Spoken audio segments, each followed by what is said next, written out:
All right, just making sure we're not confused about who's hosting it. It's not Brian Brown there. It's me.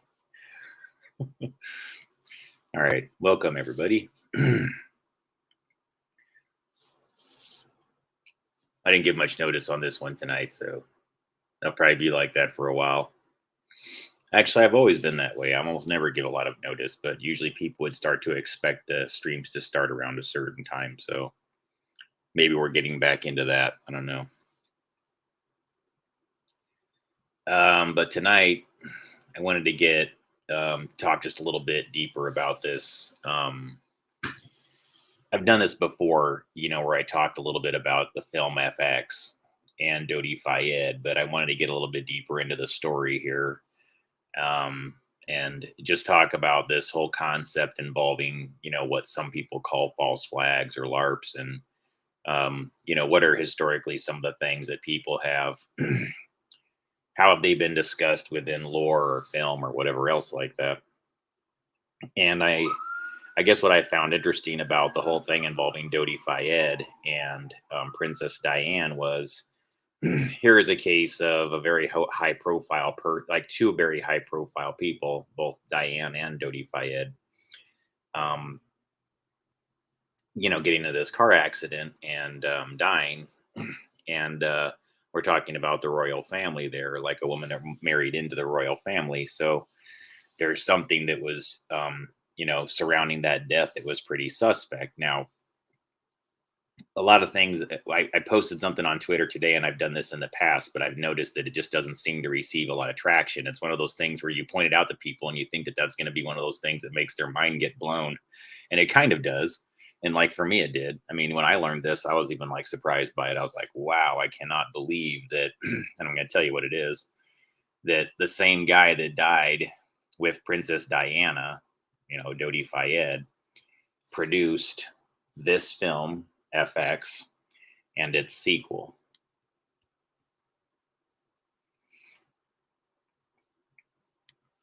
Now, if you're unfamiliar with it, I'll give you a quick synopsis of the plot line.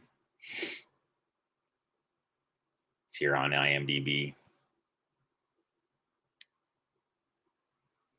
I'm sure they have a much better synopsis. Actually, you know what? I bet you FX, if I look it up on Wikipedia, they'll have a much better plotline review. Strangely. Why Wikipedia would do it better than IMDb, I don't know. But I guess it's because they get more into detail and it's more of they'll actually do spoilers and everything in a Wikipedia post. So forgive me if you've never seen the film, but this is about, talking about this as for more educational purposes, because a lot of people look, folks, on both sides of the fence, whether you're a person that believes that these things happen or you're a person that's a big doubter, right? At the end of the day, there's an ecosystem for it that exists. There's a reason why it would exist.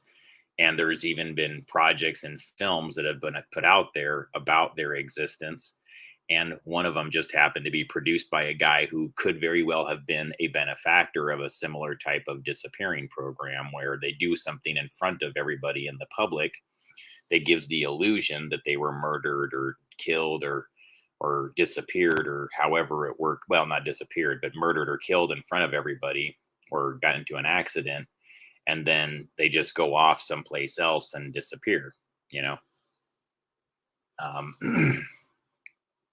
and so you have the witness protection program within the Department of Justice. If you're in the United States, that's what we have. And then, other countries have their own forms of it, I guess. I don't know what how it looks in other places, but I know here in the United States, folks, for those who are unfamiliar, it's a kind of a complete joke. As far as I can tell, a person that actually has some pretty damning evidence about a criminal organization or a family would only be put into greater danger if they approach the FBI with the way things exist today. If it weren't for the fact that there were other groups that were in America that have recognized this in more recent years and weren't going out of their way to find the people that need protection, I think that there would be a whole bunch of people out there right now that would actually be suffering under the monitoring of the FBI, quite frankly. as far as I can tell. Um, and then, guys, I'm telling you this from personal experience. I The reason why I've come to the conclusions that I have about the Federal Bureau of Investigation is, number one, I have an aunt that's had a direct relationship with them. So my aunt Catherine Warma was in the Department of Justice. So, guys, when I'm discussing this thing with you involving Hollywood connections, entertainment connections to Department of Justice, I really, really hope that you'll give my data sets a little bit more credibility than the average person who talks about these things, because it's that same aunt that I have that married into my family. She was an attorney for the cybercrime division of the Department of Justice in Seattle. She also had a daughter that wound up, basically having some pretty high profile radio broadcast positions in the Seattle network, which is a top 40 network. Okay.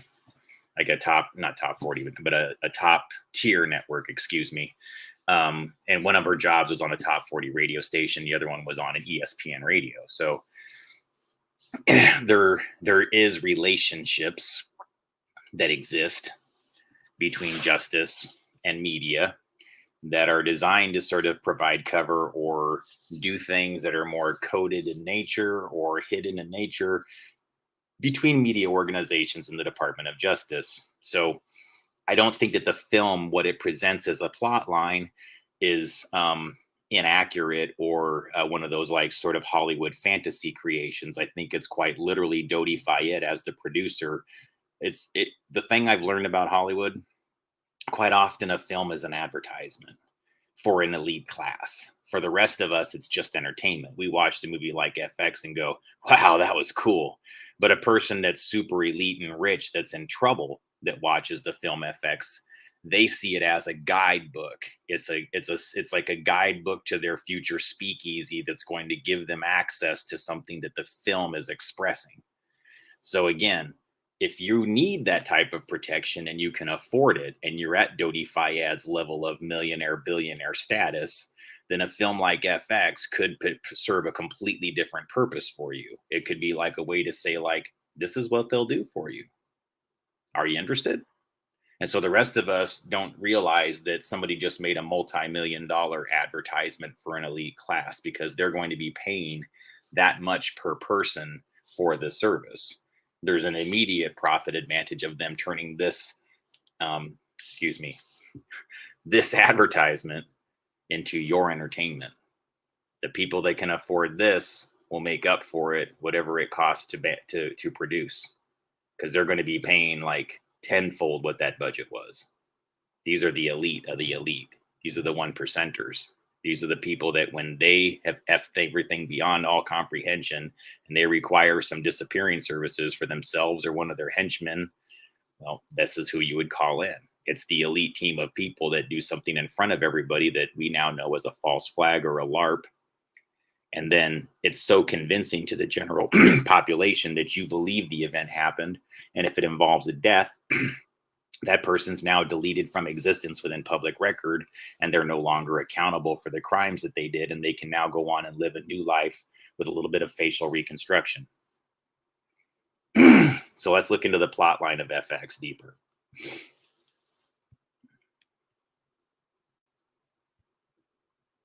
FX, also known or as subtitled as Murder by Illusion, is a 1986 American action thriller directed by Robert Mandel and written by Gregory Fleeman and Robert T. Meganson, and starring Brian Brown, Brian Dennehy, Diane Venora, Cliff DeYoung, and Angela Bassett in her film debut. The film follows an expert in the art of special effects with a reputation built by his work on many low-budget hack-and-slash films such as I Dismember Mama. The Department of Justice hires him to stage the murder of a gangster about to enter the witness protection program. He agrees, but then things get complicated. Meanwhile, a New York Police Department detective is investigating the fake murder and cannot understand why the Justice Department is even less helpful than usual. A sequel, FX2, The Deadly Art of Illusion, was released in 1991. A spin-off TV series entitled FX, the series was produced from 1996 to 1998. Movie special effects expert Raleigh Tyler is hired by the Justice Department to stage the murder of mob informant Nicholas DeFranco. DeFranco is set to testify against his former mafia bosses and goes into witness protection, but the Justice Department is afraid he'll be killed before the trial. Tyler rigs a gun with blanks and fixes DeFranco up with radio transmitters and fake blood packs to simulate bullet hits. The Justice Department supervisor on the case, Edward Mason, asks Tyler to be the assassin wearing a disguise. He is paid $30,000 and assured by Mason that he is 100% protected. During the preparation, Lipton, the justice agent in charge, handles Raleigh's gun. DeFranco wears Tyler's rig to an Italian restaurant, and the public assassination goes flawlessly. When Tyler is picked up by Lipton, the agent tries to shoot him. In the struggle for Lipton's gun, the driver is killed and the car crashes, allowing Tyler to escape. He contacts Mason, who is shocked by Lipton's actions, and instructs him to wait for other agents to take him to a safe location. Another man thought to be Tyler is killed by the agents, proving that Mason is trying to kill him too. Raleigh is worried that Lipton may have switched the blanks in the assassination gun with real bullets, meaning that Raleigh really did kill DeFranco. Raleigh retreats to his girlfriend Ellen's apartment. In the morning, Ellen is shot and killed by a sniper aiming for Tyler. Tyler kills a sniper after a fight when he enters the apartment to finish the job. So I won't say any more of the plot, guys, because I mean I've probably already done enough spoilers, and I apologize for what I've already told you about it. But when this is less about entertainment, guys. Though I'm not doing this for entertainment purposes. This is more about educating people on like a system, right? And it's because it's done this way, guys. Like they actually will. Yeah, it's turned into entertainment. But these really are ways of communicating for a certain class of people.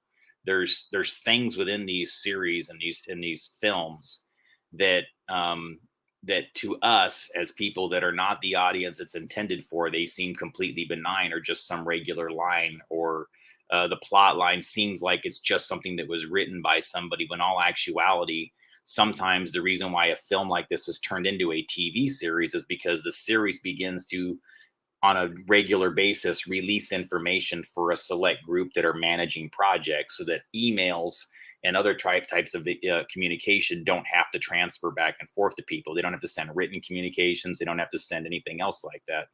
Late 90s, the internet was in gear by then, so they could do things electronically more frequently. But the point is that before then, films and television series that were on a weekly basis were ways for people to hide information within something that served as entertainment to the masses and the millions out there that have no clue that there's code written into each one of these episodes. And it's actually sending information to people that are in black budget projects or in certain CIA, FBI projects, even witness protection projects, I imagine. However they used it, folks, before we had internet and email, TV, radio, and film oftentimes serve to broadcast messages to a select audience as hidden code within something masked as entertainment. All right. Sorry, I keep driving that point home. It's just to make sure that you guys understand it. Like that goes all the way back to like Disney cartoons, Huey, Louie, and Dewey, HEULEUDEW, highly enriched uranium, low enriched uranium, directed energy weapons, Huey, Louie, Dewey. So things that involved nuclear materials being transferred, they could actually use a cartoon to actually communicate transfer of materials, locations of the materials. And then the people that are watching the cartoons that are in the military or involved with the nuclear projects are all taking notes to the cartoon, and all the kids are being entertained at a completely entertainment level by, the ducks going back and forth, right? But to the people who know what the code is, yeah, they're just taking all their notes right down and decrypting it and unpackaging the message hidden within the entertainment. It goes back that far. And guys, it's always been that way. There's always been code within our entertainment. It's very Nazi'd up if you haven't been following my material. Especially here in America, our entertainment is severely Nazi'd up because they ran the studios, they ran the television stations, they ran the broadcast satellites. And so this became their way of communicating their information back and forth between their elite class. And we were all just a bunch of duped, entertained masses going like, wow, what a great TV series this is. This is so funny. And then they're in the back where like Colonel Klink and, you know, whatever, General Burkhalter are just like taking their like, I've got my message. You see what I'm saying, guys? I mean, I'm not trying to be that humorous about it, but it was working that way. And it wasn't just the Nazis that did it. I mean, it was military groups did it for good reasons. Spy agencies have done it for various reasons, for whatever. Okay. So, anyways, it shouldn't be a far-fetched concept to believe any longer, is all I'm saying. This shouldn't be something that people like roll their eyes at. And I'm going to show you something that's kind of like, you know, again, guys, remember I have relatives that are in this ecosystem of the Department of Justice. Okay. So again, you know, hopefully my information holds a little bit more water than average. Okay.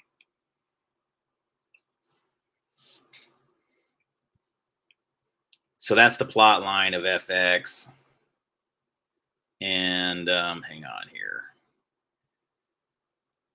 So where does that tie into this whole thing about the death of Diana, the Princess of Wales? So let's look into that really quickly. I'll give you those unfamiliar with it. In fact, I myself don't really remember all the details of it, so I'm going to catch up with you right alongside there. So it wasn't something that I investigated very deeply, just to be honest with you, but the connection between this one person connected to this film series FX to this specific event, I find highly relevant, and I still wonder to this day why others don't pick up on this and don't discuss it more. That's the thing I don't get, guys. It's one thing, you know. I don't know, man. There's some things that I learn about, you know, that I go like, okay, fine. So you don't want to give me credit for or by highlighting this or whatever, but like, why isn't somebody at least stealing it or repurposing it as their own on some level? Like, and then because they don't want you to know these things. That's what's trippy. But these are pretty mind blowing revelations when you start digging into them a little bit. And this one I think is in particular. All right. So, death of Diana, Princess of Wales. In the early hours of the August 31st, 1997, Diana, Princess of Wales, died from injuries sustained earlier that day in a car crash in Pont de Alma Tunnel, sorry if I mispronounced that, in Paris, France. Dodi Fayed, Diana's partner, and Henry Paul, their chauffeur, were found dead inside the car. Her bodyguard, Trevor Reese Jones, who was seriously injured, was the only survivor of the crash. All right. The part that I don't want to like, you know, get deep into every aspect of the death or whatever. But the thing that I find very interesting is that it involved Dodi Fayed.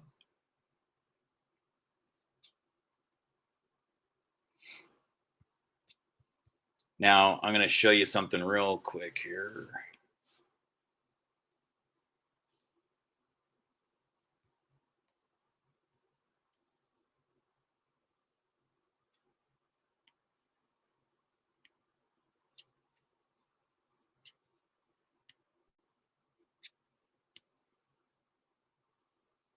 All right.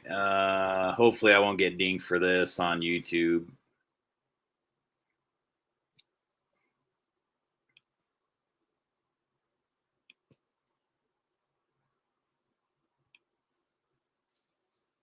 All right. You see that there?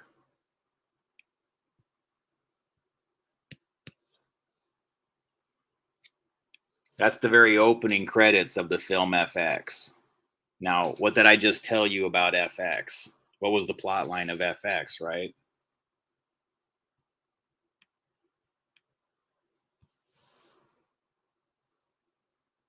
The film follows an expert in the art of special effects with a reputation built by his work on many low budget films. The DOJ hires him to stage the murder of a gangster about to enter the witness protection program. That's the film that pretty much Dodi Fayed was kind of known exclusively for. He didn't really do much beyond the FX series. Yeah, he did films and he did a little bit of other work, but for the most part, Dodi Fayed worked almost exclusively on this as his entertainment project and his entertainment work. And he just happened to be the guy that was with Princess Diana of Wales when they were both killed in a car crash on August 31st, 1997. So it's interesting to me, guys. I mean, again, I'm not trying to say this to be conspiratorial. It's more about what is the witness protection program in America. It just sort of highlights an issue. So I wanted to number one say, whatever happened with Princess Di and Dodi Fayed, You can go in one direction or the other, I think, in all different kind of extremes. This isn't for the sake of like producing another conspiracy theory or something like that involving it. It's that if this guy was that close to the ecosystem that could do this, right, that he understood it at this level, it's kind of interesting to me, you know? Wow, man, lots of things going on tonight out here. But I'm gonna see if I can get this to play in the background without like doing like a copyright strike really quickly. And if I like kind of do it like this, show it on the TV screen, it'll kind of give you an idea of what I'm telling you about. So the scene here, and hopefully again, guys, I won't get dinged for it, but it's basically the opening is kind of early in the film of FX, and it involves the Department of Justice approaching the main character Raleigh, and it'll help you understand, like, look, there is a witness protection program. I think most folks here in the United States understand that there is such a thing that exists. So that's not a far-fetched thing to believe.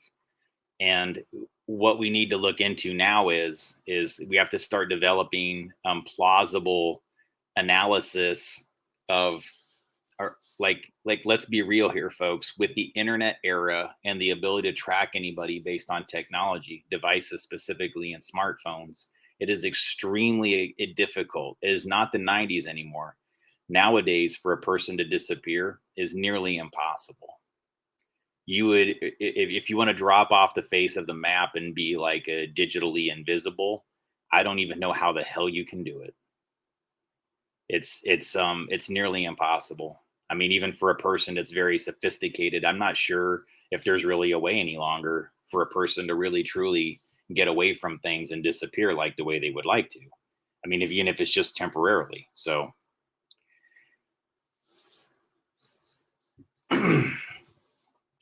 so I'm going to put this on in the background really quick here, and hopefully you can see it and everything like that. I'll take this little Dodi Fayed screen off here. Oops, nope, I made it worse. All right. All right, hang on. And then I'll turn up the volume a little bit on this. I think I did. All right.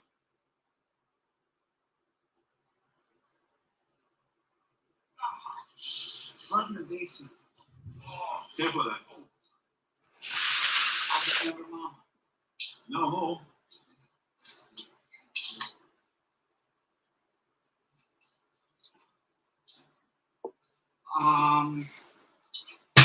Rocket Eye Baby. I've got some coffee, Mr. Lightner.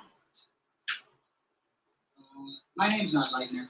It's Lipton. Okay, Lipton. In that case, maybe it's the 13th. I'm not a movie producer either. What are you? I'm not sure what the threshold is on the audio, so I'm going to try to like talk a little bit. Sorry about using the phony names, but it's for security reasons. Yours as well as. He's in the Justice Department. Am I in trouble? No, not at all. As a matter of fact, we are. And we just thought that we might be able to utilize your particular genius to help us out. Did you say coffee? Yeah, great, thanks. Have you ever heard of the Witness Relocation Program? Yes, I have, no. Well, basically it involves people who testify for the government in exchange for protection. We give them new identities, set them up in different cities. Milk? Sugar? No sugar. I did a movie like that once. This guy sees a murder. I'd like to hear about that. We have Nicholas DeFranco in custody. Come on, guys. Yeah, he's ready to testify for us if we can keep him alive that long. Good luck. Well, we know for a fact that a contract's been put out on his life. So we figure that the best thing to do is to make them believe that he's dead. There you go. We want to stage. Usually when they shut me down for doing this, it already happened. So hopefully you guys can still see me. You're crazy. I mean, I wasn't just playing music here. I know how good you are. I know you could pull it off. I didn't say I couldn't pull it off. But just direct it for me. Supervise it. For Christ, you've seen too many movies.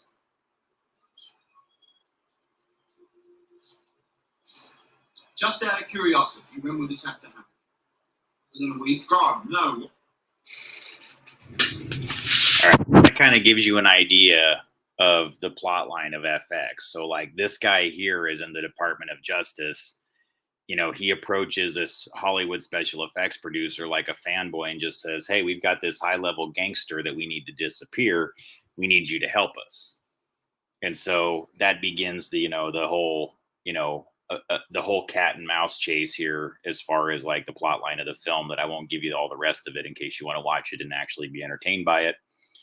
You can see how it all ends for yourself. But the point I wanted to make, though, is that the film does talk about something that you must know has to exist at some point by now. Like we've evolved to the point technology wise where they had to come up with something that was far more sophisticated to disappear a person and make it look realistic.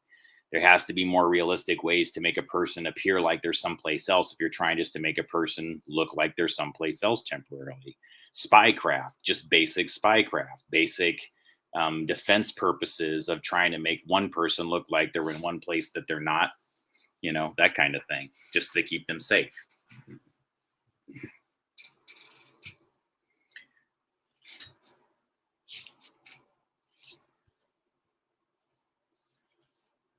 So that's kind of the setup for the film FX. And the reason why I was kind of wanting to show you that kind of thing is because, like, here in America, for example, our exposure to what the witness protection program is usually like this exact model that they talk about in the film FX. So I found it super interesting that, like, one of my favorite films by Martin Scorcese is Goodfellas. I think it's an absolute classic. But as I've gotten more sophisticated in my analysis of how things work within Hollywood relative to the gangster world and the connections to the Department of Justice and FBI, the uranium industry and things like that, now I kind of look upon it with a little bit more of a raised eyebrow. And there's a couple films in particular that Martin Scorsese did that involved the FBI. Goodfellas is one of them, and the other has a way more direct plot line with the FBI and the DOJ, and that would be The Departed. And they're both about people, potentially going undercover and, having their identity concealed so they can catch a criminal, a gangster, or whatever, or going into some form of witness protection.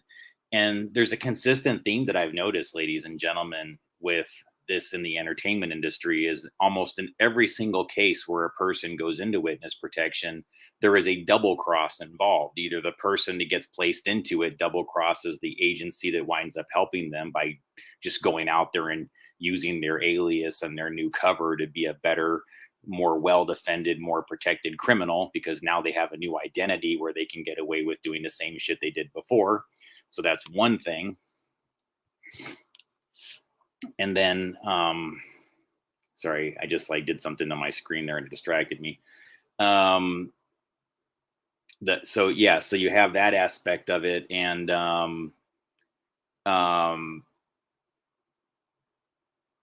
there's different things that happen within that witness protection program that I'm personally, the more that I look at it now, I'm kind of wondering, like, who really does get protected?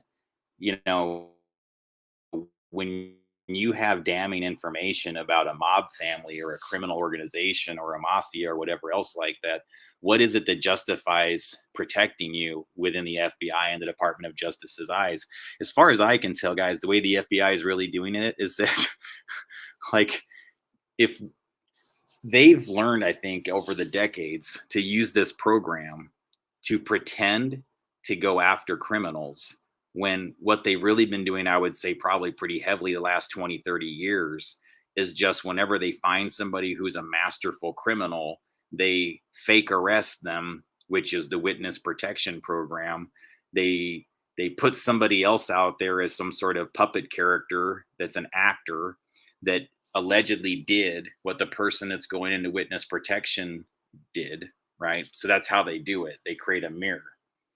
And so guilty party gets a witness protection and facial reconstruction.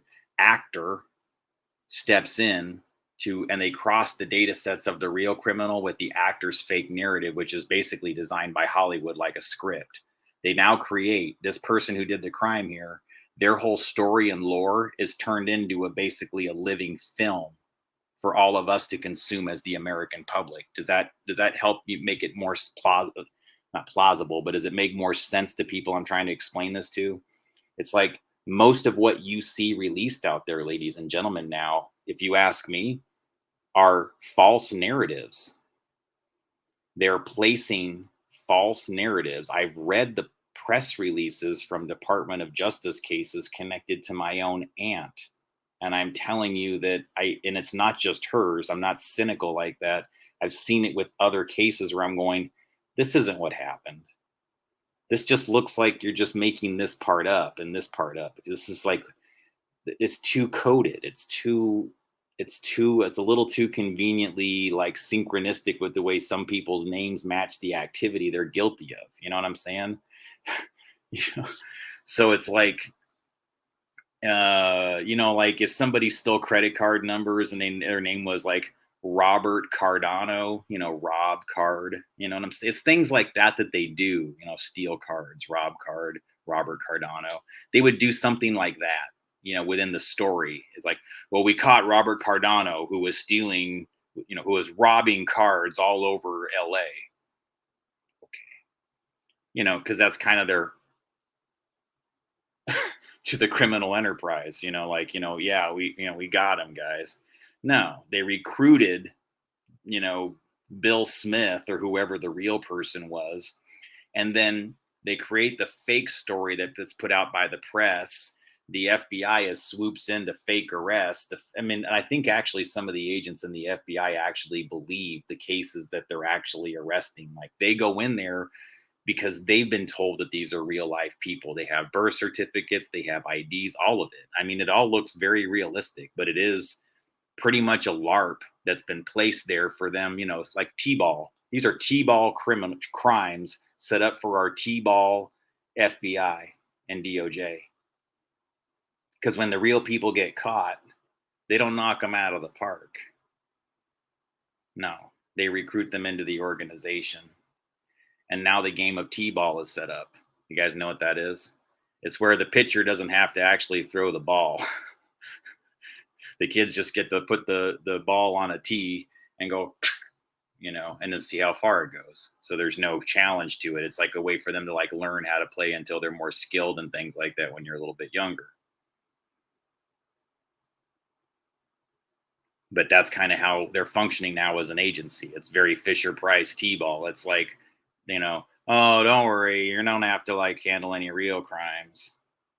No, they just bring them into a larger folded organization. So why is that happening and how did it happen? That's the thing I don't have a full understanding of, except that I just know that I have relatives that were in these organizations, and I'm just aware of how many things they could have done about things that even were in our own family that they just didn't do. And so, guys, I don't like to always come back to this thing where I tell you about my personal connections to these things, but they are relevant because hopefully it gives a little bit more credibility to when I'm explaining to people relative to these types of cases. That when somebody approaches you and says that there's such a thing as a live action role play or a false flag, and they happen actually and far more frequently than people realize, like the ones that you call, yeah, they probably are those things, but how much of your news is just exclusively false flags and LARPs? That we live in a LARP universe. We're all being Truman showed, all of us. If you consume the MSM cycle and believe it, you're Truman.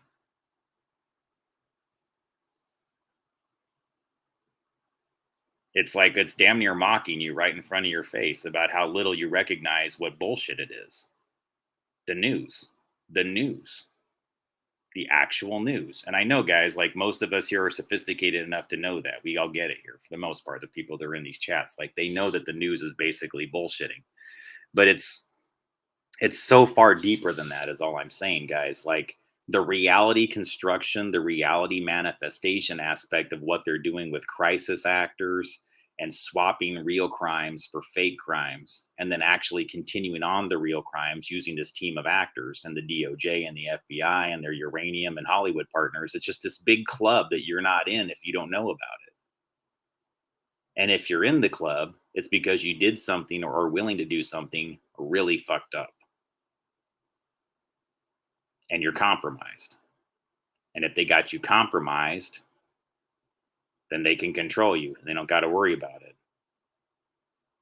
So the goal is to have as many people compromised and get as many people slimed and as guilty as them as humanly possible in as short a time as possible, so they can have as many people in their group as they need.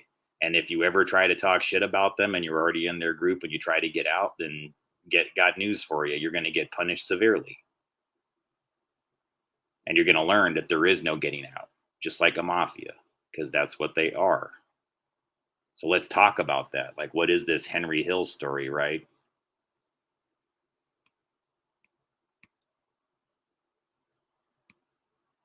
Oh, wait a second. I think it's earlier here that I had the. No, hang on. I did on a different one.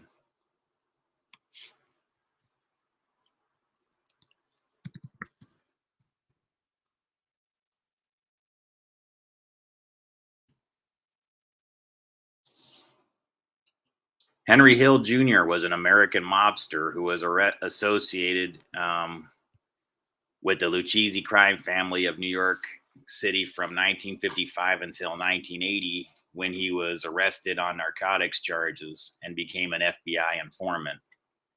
Hill testified against his former mafia associates, resulting in 50 convictions, including those of Captain Paul Vario and fellow associate James Burke on multiple charges. He subsequently entered the witness protection program, but was removed from the program in the early 90s.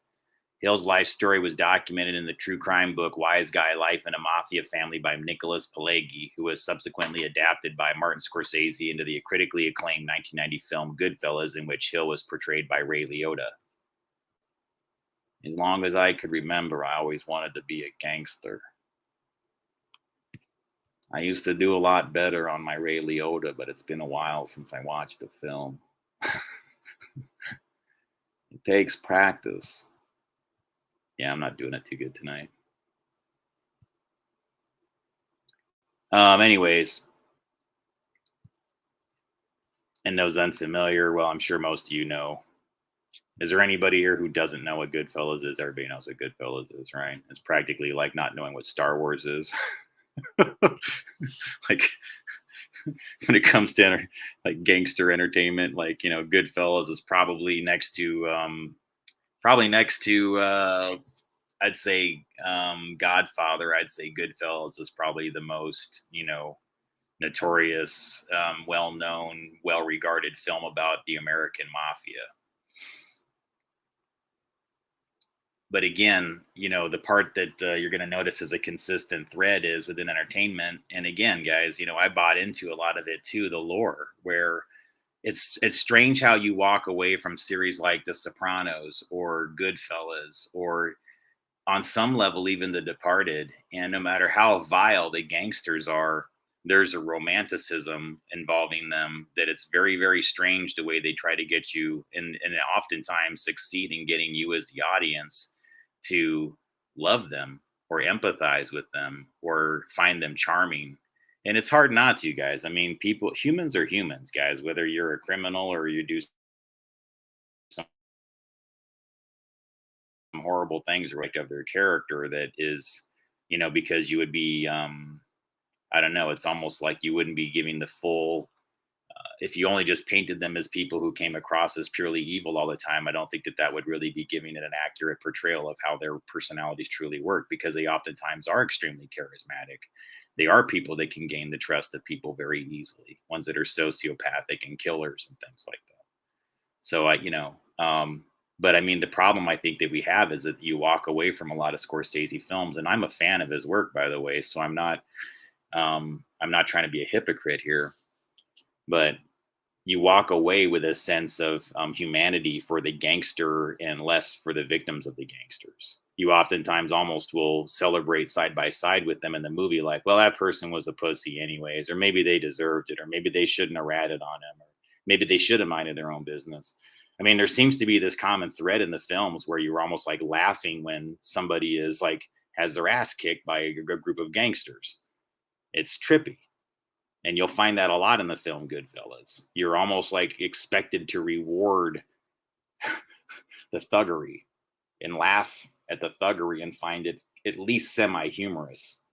Like the scene where it's like, I'll give you an example of how it works, guys. It's in the opening part of Goodfellas where his dad gets mad. He's like, and because he hasn't been showing up for school because the young Henry Hill's been just going down and hanging out with all the Italian gangsters, and he's like, I got this letter from school, and he says you haven't been there for months, And he starts like whipping him with his belt, and he's like, he goes back to the place, and he's like, I can't come back here. My dad said, I haven't been to school. He's the post office brought this letter, and they said I can't come. And so he's like, we'll take care of this kid. And so Paulie's like secondhand man, the main gangster, like goes and grabs the post office guy. And, he goes, any letter that from that school that's going to go to that kid's parents for about that kid, it comes to here first. Do you understand me? Do you understand me? He goes, it comes here first. He goes, or in this fucking oven you go. And they start like banging him up against the oven and knocking his head against the oven. They start shoving him in there. And here's the thing, guys. If you've ever watched this movie, I'm just going to ask you, and you were watching it all the way through, did you laugh? Did you find it at least a little bit humorous? Because that's the thing. Like, if you watch these movies, eventually when you see, because it's not like you're rewarding the gangster, or you think it's great that this innocent little guy post office is getting his ass kicked or something like that. But there's just something about the extremes that they're willing to go to keep this kid from getting the letter to his parents and everything like that. You just start to laugh about it. You're like, ha, ha, ha. And then after a while, you're like, whoa, I just laughed at that. But see, the movies are, Kubrick was really good at highlighting this like technique, like making you examine it within yourself, especially in Full Metal Jacket. Like all those opening scenes with the drill sergeant are such a mind fuck. I mean, they really are. I mean, he says some of the most ugly, horrible things to these people inside this. The drill sergeant does in the opening scenes, and he does this weird thing where they're messing with them, and he says something that's like kind of absurd, but also sort of funny. And you're about ready to smile, and then he immediately does this reversal on you. And you're like, oh shit. And you're like, you smile, and then you're like, oh shit. And then you realize that you're going through exactly what the soldier's going through in the scene. And like Kubrick did it so masterfully. So I don't know if that's, again, guys, I'll try to give a little bit of extra credit to some folks for their artistic license. And maybe like, that's the point. Maybe we're supposed to examine that part of ourselves, but Scorsese seems to reward gangsterism quite frequently in his movies. So I don't know. He romanticizes it quite a bit. And again, I'm a fan of his work, so I'm not trying to be whatever. But The Departed is one I wasn't going to talk about in this particular presentation, but I think it's also quite relevant because it also discusses this concept of somebody going deep undercover with Leonardo DiCaprio's character. And again, you'll notice that in these films that involve whether it's Martin Scorcese's The Departed, or if you've ever seen Bill Duke's film Deep Cover starring Lawrence Fishburne, that involves a cop that's recruited to become a DEA undercover agent who goes after drug cartels by being a drug dealer on the street. So he goes under deep cover. And so whether it's The Departed or Deep Cover as a film, they both sort of involve people that cross that line into, wait a second, am I even an agent anymore? Am I a law enforcement officer? If I go undercover and I begin doing what the criminals do, what am I? The films, I think, are excellent. Here's what I'll give them credit for. At least I think with Deep Cover as a film. If you've never seen it, definitely go watch that one. That's amazing. But they examine what goes through the person's internal mechanisms when they realize that they made this agreement to go undercover, but they are now catching on to, the closer they get to the head kingpin, the more they realize that the system itself is propping up the kingpin. Do you guys get that? So I'm not telling you this is some Hollywood, I'm not some guy that just watches movies and tells you hey man, it's the movie says. No, guys, I kind of hate to tell you this, but it seems to be working a little bit like that. where I think you have this combination of like gangsters that are being protected through witness protection, and then you have good cops and good agents that are talked into going deep undercover so that they can get muddied. And then their cover is threatened to get blown, just like in the films. Like that, you see it happen once with Martin Scorsese's The Departed. There's a scene where Leonardo DiCaprio was undercover, right? And Mark Wahlberg's character threatens to take away his cover and says, "Man, I can just go into the computer and delete you." And there's even a scene where Matt Damon, as a corrupt FBI agent, knowing that he's getting close to him, makes an attempt to delete him from existence. So you see the danger in this system. If you're an honorable person, you enter into this system, they can delete you. They can turn you into one of their gangsters by going undercover. And then if you don't stay undercover the way that they're instructing you, which is how they muddy the waters and make you a guilty person when you're actually a good person, then they can delete you or kill you because you're on that project. It's a sick, insidious system, ladies and gentlemen. And those people have no voice except for maybe an entertainment project that gets put out there, that makes it out there so people know that it can at least happen. Deep Cover, I think, if you've never seen it, let me get that one on the screen really quick. I wasn't going to get that far into this, but I think it's irrelevant.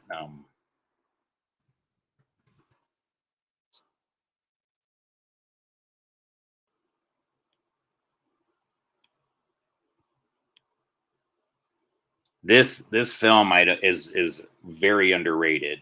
Bill Duke did a great job on this one. It is top notch, amazing. I didn't know it was written by Michael Token. That explains a lot.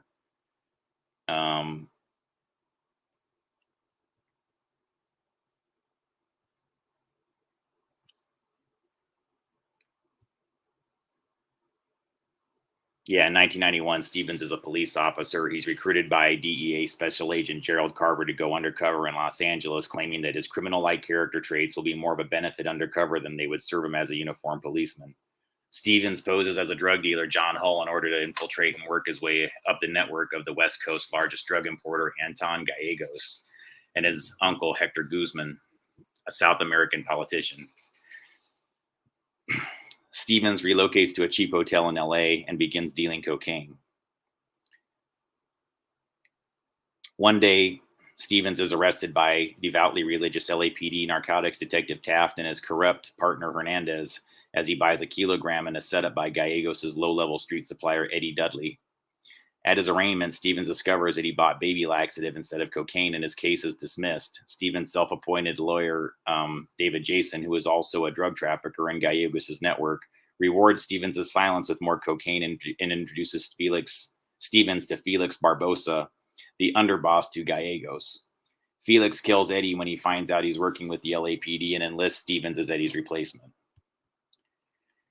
So this film here, if you're ever looking for it in a store, or you want to see what the whatever is online, that's it right there. I really recommend this one because it brings up a very interesting question, philosophically, and it puts you, I think, in the shoes of what I think maybe quite a few of these people that have gone into law enforcement or spycraft have gone through, where you begin as this holy person that has good intentions, or I think in the case of Lawrence Fishburne's character in Deep Cover, he just sees his father succumb to addiction and die in front of him in such a way where he says, I'm never going to be that person. So he never touches alcohol and he never touches drugs. And he takes it a step further and becomes a police officer because he rejects what happened to him in his childhood to such a degree. So this guy he's bitter. He's definitely, he's bitter. He's been affected by that experience that he had as a child. He doesn't trust people. He's more isolated. He did have a lot of his father's traits, thinking like a criminal. So they say, hey man, the way that you are raised and the way that you think, you will be an incredible asset if you join our program, because you blend in. Like, we can make it to where you can actually be very effective. Why be a beat cop? Why just do this onesie twosie shit when you could actually make meaningful change? And spoilers here, guys. I'm not going to tell you the entire plot line, but I have to at least give you some of the things that happen in the film Deep Cover beyond this. So if you don't want to know about it, then don't, listen yet.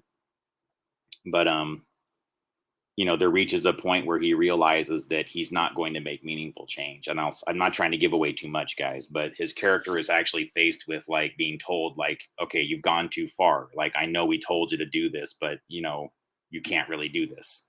So he's like, well, what the fuck am I here for? Why did I give up my identity? Why did I give up my life? Why did I go through all this shit? Why did I deal drugs? Why did I watch people die? Why did I kill people? Why did I do all these things to be a more realistic drug dealer if it was just going to lead to you doing nothing when we got to this point? And he's like, why the hell am I even with you people anymore? I can make more money and more clout staying who I am on the streets than I could ever coming back to your shit show. And so he tells the DEA to fuck off, and he's just going to become who he is. And so then that's, again, I haven't told you like all the movie or anything, guys. That's about halfway in. But I mean, it's something that you at least have to like think that some people have gone through out there that are doing this type of work. You get to the point where you realize that you're not really doing anything but helping the criminals, that whatever you signed up for, it's a hopeless path, and that somebody set it up and set you up for it to be this way. So I'm sorry to those people, because I think I understand the ecosystem that puts them there. Like, it's not my fault, but I just want those ones that are that holy inside and that feel that strongly about protecting people and doing the right thing, that they at least have a voice, or that there's somebody that recognizes out there that, yeah, this might have happened to you, and that it's bullshit that it did. And I think there's ways to get people out of that too, actually.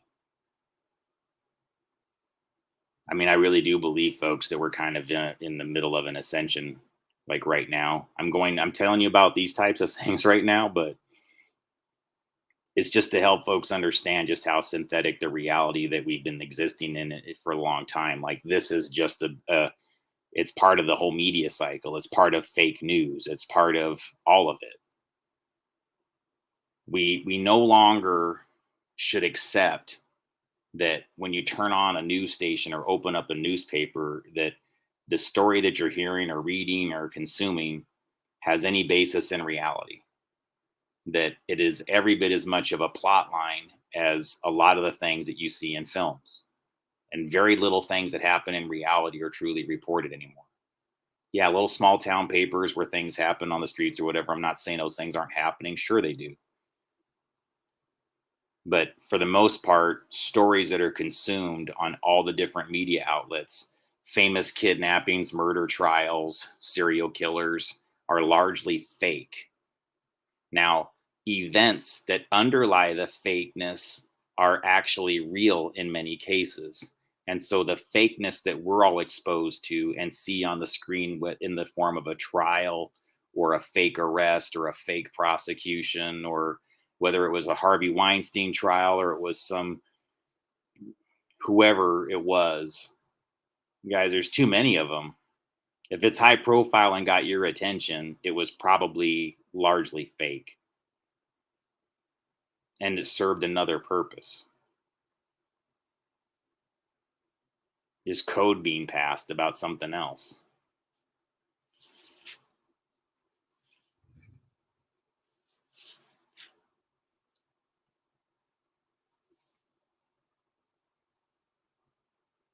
So I'm gonna highly recommend that you watch Deep Cover. To be straight up, guys, honestly, I really feel like that's mandatory viewing on top of FX. I think if you can understand the dynamics of these two films, and they're both extremely well done. Honestly, I prefer Deep Cover as far as the quality of the film. I think it's a little bit better produced, and the quality and artistry of the direction is better.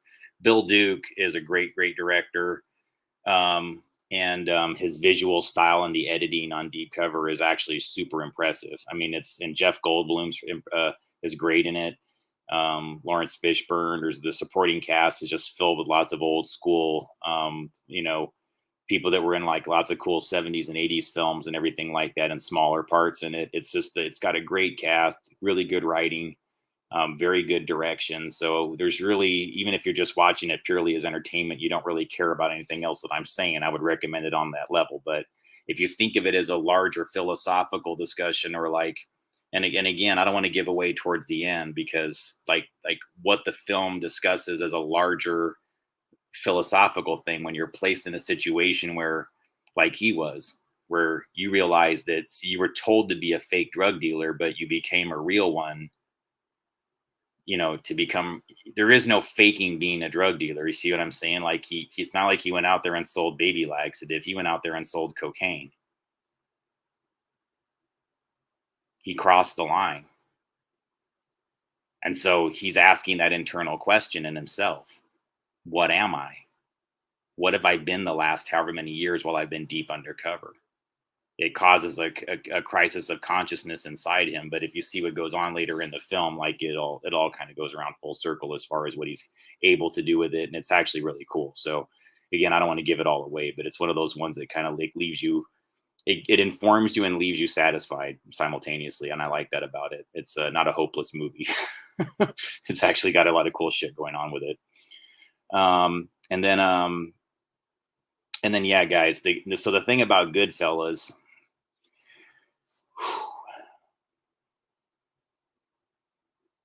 I'm really kind of wondering how far I should go with the Goodfellas thing.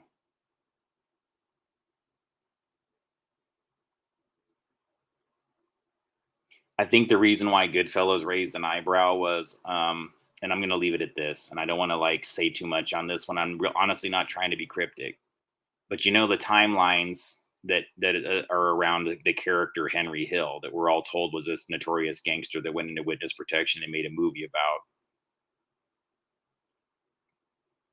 Like, I looked into things that involved my family where they were selling property back and forth, and some of the names of the people that are involved, like between Henry Hill and his wife Karen Hill, matches things involving property records and transfer of property between direct relatives of mine and people with those names that are around the exact same timeline as when Henry Hill was going through witness protection and things were being shuffled around.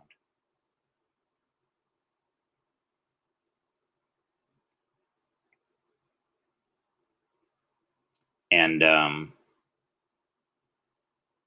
lot of shady things are connected to our family's farm. And that's about as far as I'm going to take it. But it caused me to raise an eyebrow because I started noticing that some of the legal counsel connected to some of those cases had names of people that were connected to like Harvey Weinstein and Jeffrey Epstein. I'm going, what? And there is a couple of lawyers that I observed that were kind of connected to a whole bunch of the defense of some of these people that were named Mark Agnifilo and Karen Friedman Agnifilo. And look, guys, I've already talked about this at one time in the past, and to some degree, but there's a connection, I believe, between the legal counsel of the Weinstein, Epstein type things, and involving the defense of those elite sex offenders and people that have track records of being, elite and having strong accusations and multiple accusations. Think guys like Weinstein and Epstein and Mark Rayner of the Nexium cult thing. And again, since I know some of these narratives have been made up, but they cover up real narratives like Nexium. See, the thing that pisses me off about Nexium is I have no doubt that something like Nexium exists, and it may be called Nexium, and they may have actually partially got Nexium as a group, but Nexium is not really it. the thing that it is still hasn't been addressed. I was looking into a series of data sets that would involve the words Nexius, Nexus, and NVIDIA. Okay. These were like three major things that were involved. There was NVIDIA technologies involving graphics cards used with NVIDIA used with the storyline. So the thing I've observed, guys, is like whenever I'm researching something and I find like that some big story gets put out that's like Nexium, it always happens in tandem with when I or somebody else or a group of other people are researching something that has not got the same amount of attention. So they basically shove all of our information down so that nobody ever sees my data sets about Nexius, Nexus, and NVIDIA, and that it's been swapped out with a story involving a whole bunch of like elite Hollywood actresses. They're all really pretty, and it was a sex cult with this ugly guy, Mark Rayner. Ooh, I mean, you see how much like it's something that gets everybody's attention, and mine is so boring. I'm going to tell you about technology things that shock people and where they keep people in places and houses. And like, you don't want to hear about that shit. You don't want to hear about that. It's not sexy what I'm telling you. No, no. But it has all the same words in it, combined like a sigil. And what was Mark Rayner known for? Burning sigils into the women's skin. They had to get like a tattoo burn, skin burn thing that was a sigil, a combination of letters that were, placed into one combination symbol and then burned into their skin.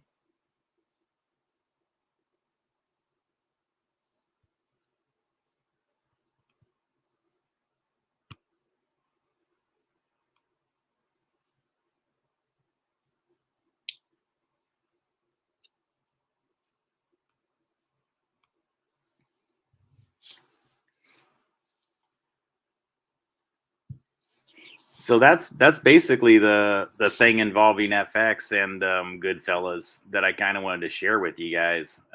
There's not a whole lot more to it, So if you have any questions or anything else like that, feel free to let me know here, and I can provide more information about it. I'm not sure how how interesting this one is or isn't to you guys, but for me, this was like one of those things where my jaw dropped when I learned that. I mean, guys, like, do you understand like the gravity of what I'm saying here? Like this whole plot line, Dodi Fayed, a guy that literally was involved in a high profile case that is exactly like the kind that they do for a false flag, made entire films about disappearing people using false flag operations.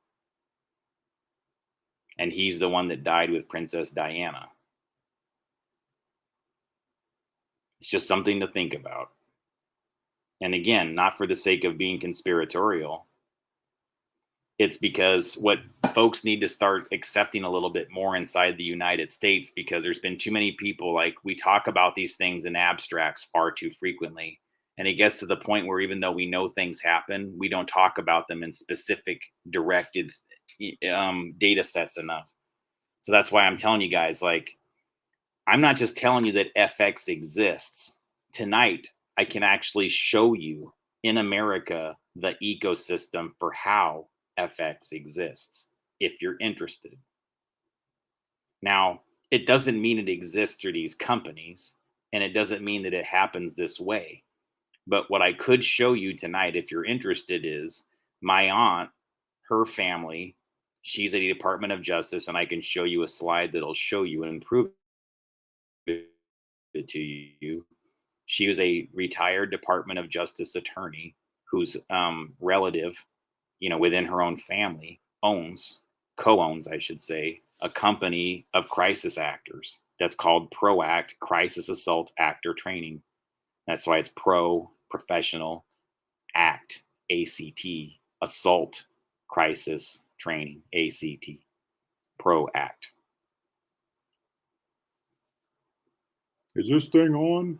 My chat usually has more people talking. That's why I'm like a little bit whatever, but that's okay, guys. You don't have to talk.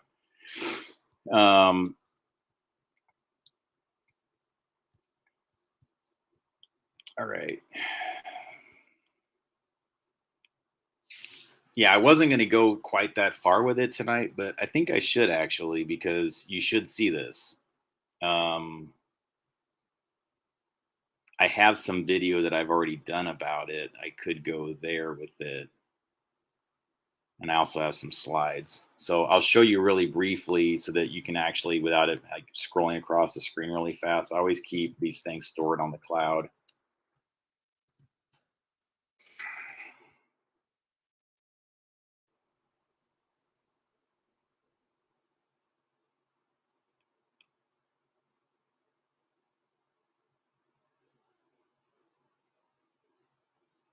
Yeah, this is the one.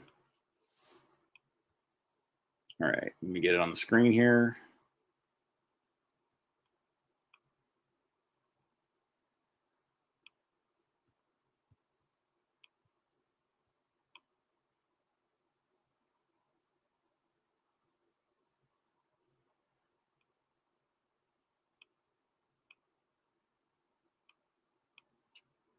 All right. Oop. Here, I'll just take my ugly mug off the screen. Wow, that's weird. My screen just went black for a second. How about that? All right, this is a slide that I produced that kind of helps you guys like see how all the data connects within my family. And so again, I'm Justin Gabriel Cruz. My father is Rudy Rodolfo Cruz. He was the Department of Energy, employee, and um, my brother was the one that wound up working at the Department of Energy where my father did. Same location, Hanford Nuclear Reservation. And then he held a pretty high ranking position there at the National Security Directorate Operations Department that overlooked things involving nuclear national security, homeland security, and counterintelligence. I mean, there's all kinds of people with like some high level security access within his group and department that were doing surveillance. And my understanding is that that group was part of what they did was monitor, did nuclear national surveillance to basically where they specialized in monitoring for nuclear threats. And so on this slide, you can see how my brother was in a job where he had access to some pretty high level security and surveillance apparatus and infrastructure within Washington state. And then my aunt also held power positions within Washington state as a cybercrime division attorney. And she handled such high profile cases that one of them got her blacklisted from Russia. And so, just a quick review of the history here. So, this person here is Ricardo Cruz. That's my uncle. And then he married Catherine Warma. So, this is just an obit to kind of show you guys that that's how, you can look that up and learn that that's why they hold different names. She never took on my uncle's last name, which is my last name. She still continues to use her maiden name, even though they got married, even right down to like passing on her maiden name to their son. Normally the son gets the father's name Cruz. Now her son got the name Warma. And so this person over here, Kim Warma, is the one that owns ProAct. And so ProAct is right here. And that's the company, just so you can see. ProAct, that's their logo. And it means what I said, professional assault crisis training. And then you can see there, Kim R. Warma is on the ProAct. This is from Visipedia. If you ever want to look this up yourself, you can actually verify their business records. There's ProAct right there on all of its registries, and you can see that it's connected to the officer, Kim R. Warma. And then down here is where you learn that Catherine Warma, married to Ricardo Cruz, is in fact Kim Warma's relative. Okay, so that way at least I'm like, you guys kind of understand, that I'm speaking about these things as a person that's actually related. Okay, I'm not just a person that found things on the internet. Although, I found this on the internet. It's not like they told me these things happened to them. Again, guys, no clue that any of my family was connected to this until about, I started catching on about 2017. And then maybe 2016, actually, a little bit earlier than that. And as I did, I started asking questions to certain relatives of like, seems a little bit, or I would find even worse information that was just people that had actually connected to this particular pair where they were complaining about them being corrupt and doing things to manipulate judges, or like deleting evidence on cases and that were pretty serious, involving, one person involving a sexual assault. So I'm kind of like, whoa, there seems to be this trend in this track record where not just within, we're keeping in mind, guys, my own family protected and hid, a pretty high, well, look, he wasn't high profile because they buried the records on him. He never got held accountable, but he was a confessed child molester, and he just basically had his records swept under the rug and was never arrested. But these people are all in law enforcement.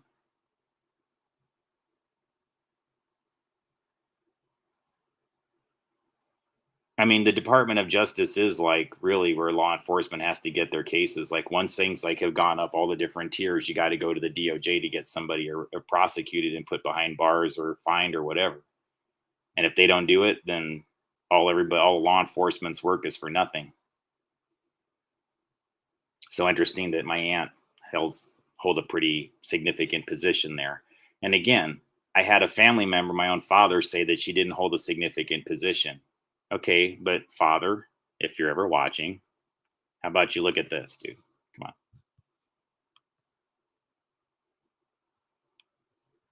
on. I'm going to show you this real quick here. If she was just like a low-level clerk and didn't really know many things, then why was she blacklisted? It says Russia blacklists U.S. justice officials related to Seleznev's detention. Russia's blacklisted 4 U.S. Department of Justice officials: Charles Seth Wilkinson, Ethan Ray Aronson, Catherine Warmup, and Norman Barbosa.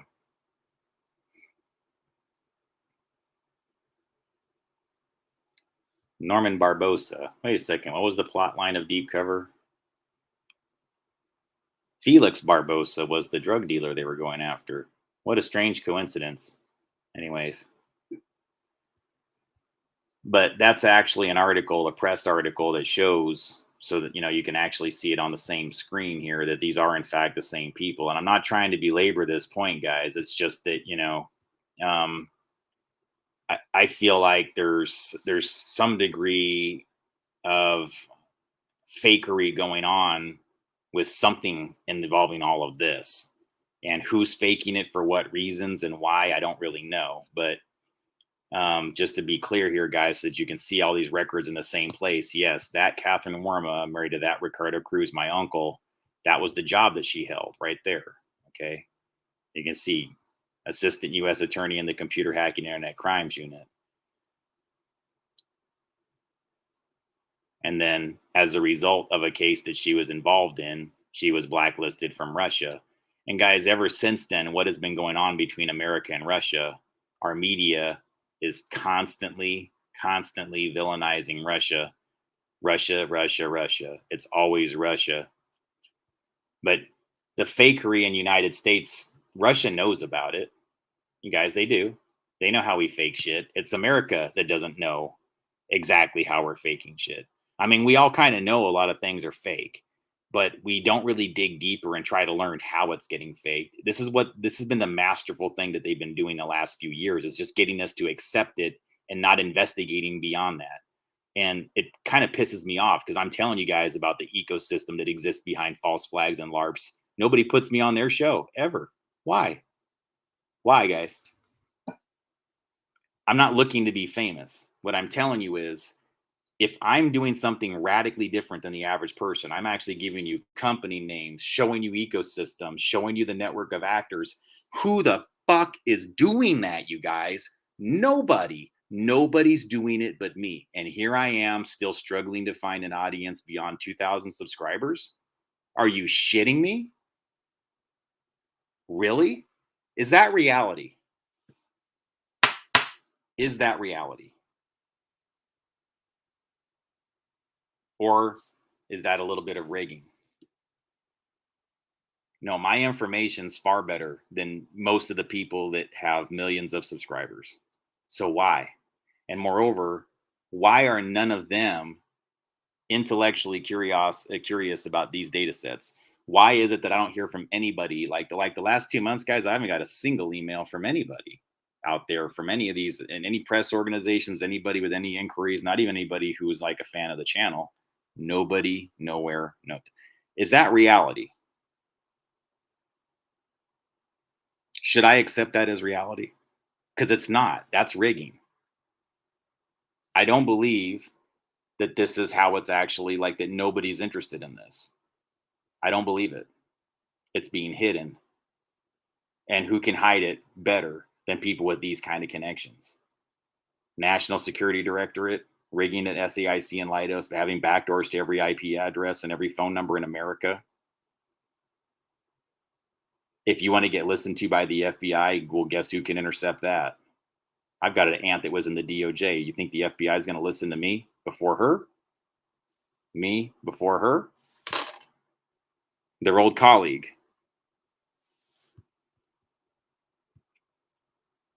So they obviously don't care, right? So if I want to talk to them about this and they're not interested, then what does that tell you? I hope they're more interested in now, guys, their system of fakery. I hope that everybody's more interested, because right now, guys, our housing markets are a disaster and almost nobody can find a place to live. And you want to know one of the two companies that's the most responsible for this shit? Blackstone and BlackRock. Now let's look deeper into fakery. Now you can accept that these two lawyers that work side by side with my Aunt Catherine are real people. Their names were Carl Blackstone and Bob Westinghouse. And that my Aunt Catherine retired the same time as these two other lawyers from the DOJ.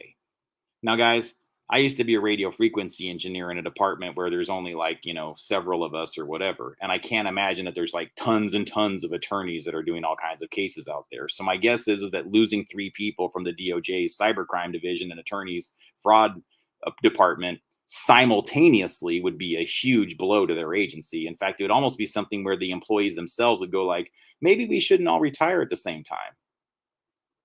But they did. Which begs the question, if you ask me, are Carl Blackstone and Bob Westinghouse actually like what you think they are? Or is the reason why they would retire the exact same time as my Aunt Catherine is because all of these people have buffer characters that they do things for certain organizations with? Now, Blackstone's a financial organization. Westinghouse is an energy and manufacturing organization. Finance, energy. Finance, energy. So 2 guys that have last names that are consistent with major finance and energy companies that almost no human being has in reality. Did you go to school with any of the Westinghouses? Did you go to school with any of the Blackstones? Raise your hand if you went to school with anybody named Blackstone or Westinghouse. Anybody? Can you find one inside your yearbook? Yeah, here's Billy Westinghouse right here, guys. Yeah, he was in my 7th grade class. Oh, you guys didn't go to school with Billy Blackstone? Oh, I did. Yeah, here he is in my yearbook. No, go. I'd like to see one, guys. Find me one kid in your yearbook that was named Blackstone or Westinghouse.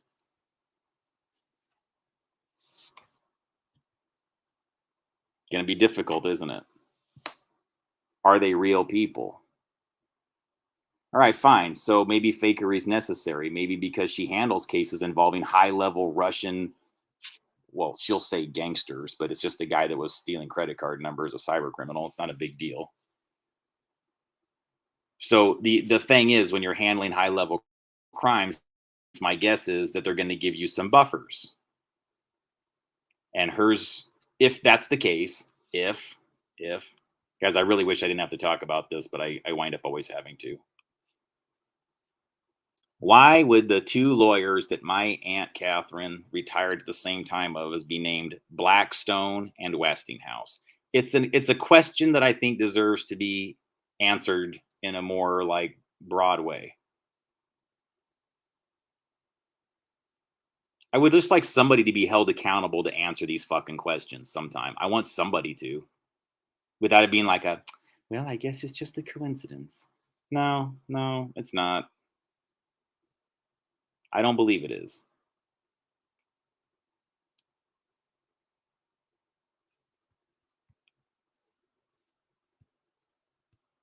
this story that was in Seattle Times was it said, was about Bob Westinghouse, and it says he's leaving at a time when two other key fraud prosecutors, Carl Blackstone and Catherine Warma, are also retiring. So I'm not making this up, guys. That's why I developed this whole slide so you could see it. And so then, when you're wondering like who is fanning the flames about hating Russia and who are the people that seem to always villainize conservatives. Well, my aunt's banned from Russia, and there she is wearing the pink hats and marching on Washington, D.C.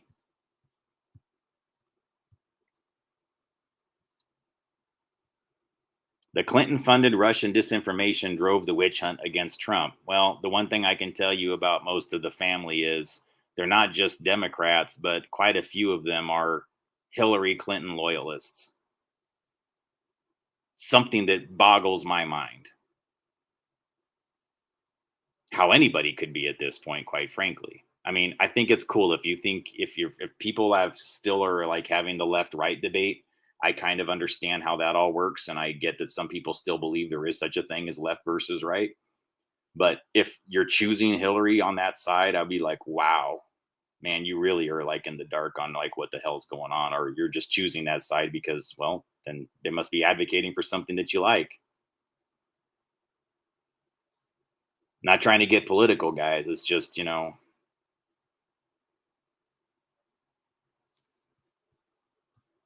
it's a big shit show anyways. But I'm just letting you know that's reality within my universe. This is my relative. They are blacklisted from Russia, and that ain't my fault. Okay? But, again, one thing I can tell you is I'm not a crisis actor. I don't fake things. I'm not a person that is looking to help facilitate fakery on any level. I want there to be more awareness, more awakening in a real way. And I want people to actually understand bioenergetics, energetics, and how we structure physical reality in a more meaningful way. That's my goal. And so the reason why I'm doing stories like this still is so that people understand that there's gatekeepers that are preventing this from happening in America. And there's a reason why those of us who seek justice in America don't get it. There's a reason why there's a lot of us who in America, when we try to report something, that we're just simply ignored. And then a whole nother class of people report something and there's somebody rushes to their side to like defend them. And I got news for you. The side that has somebody rushing to their side to defend them. Sorry, I don't mean to use that as any sort of pun. It's not like that. The criminal class in America is being catered to now by the FBI. They're recruiting them. And this has been going on for a while now. And it's because of this high level rigging of the backdoors of information involving information routes, ITIS routes. So the way that the FBI would even do a search to look up a criminal investigation has to filter through the mafia that's performing most of the crimes. Does that help you get it? You're at your job at the FBI. You go to search and do a meaningful search on the criminal that you're looking for. The search engine that you're looking for the criminal on is being managed by the cartels and the mafia. Your virtual case file was installed by the mafia. The computers that you're looking it up on are installed by the Nazi mafia that did this. I'm not exaggerating. Their name is Science Applications International Corporation. They're headed by a woman named Nazi King. I already said this last night, and I've said it on pretty much all my live streams lately, and I'm really trying not to go there, guys, because I hate talking about this shit, but I want to be talking about energetics again and all the other things. But we really got to get past some of the nonsense that's in the media cycle right now so that we can, get onto something far more meaningful. And we have to stop accepting that this has any basis in reality. It's all FX. It's all Goodfellas. It's all reality manifestation, getting you to buy into one story when a whole nother one's true. I might actually watch Departed again tonight and do a whole deconstruct on that for you guys, because that one deserves its own examination. Because you need to think about that, guys. And spoilers here for anybody who hasn't seen The Departed by Martin Scorcese.